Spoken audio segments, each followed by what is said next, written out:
The leader of the Roman Catholic Church has lashed out against what he calls the rejection of the refugees by the countries that could offer them help. Pope Francis began his Easter message with lamenting the inhospitable treatment of the refugees by European countries. He said that it is deeply disturbing that the world is trying to trivialize the pain of those who have fled war and destruction. The pontiff also referred to Syria's lengthy conflict, hoping that the warring sides would soon settle their differences and restore peace and fraternity in the war-ravaged country. Pope Francis was addressing his supporters from the balcony of St. Peter's Basilica in Vatican City.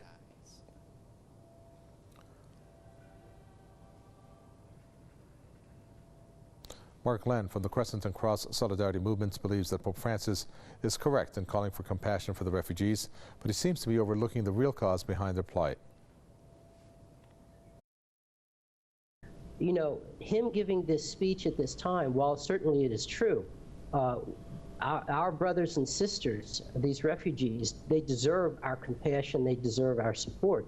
But the fact of the matter is that we have a man here who is incredibly politically powerful.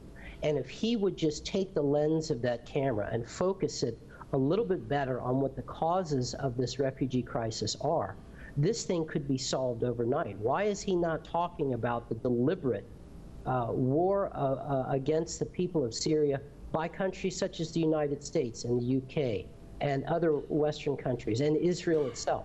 You know, if he really wants to relieve the plight of these people, and not just in Syria, but throughout the entirety of the Middle East, he could lend a great deal towards that effort simply by providing clarity as to who the guilty parties are. We have to remember that the Catholic Church right now is an extremely compromised entity, and especially the Pope himself, with all of the sex abuse scandal that has really erupted in the mainstream news since before the first invasion and destruction of Iraq in 2003.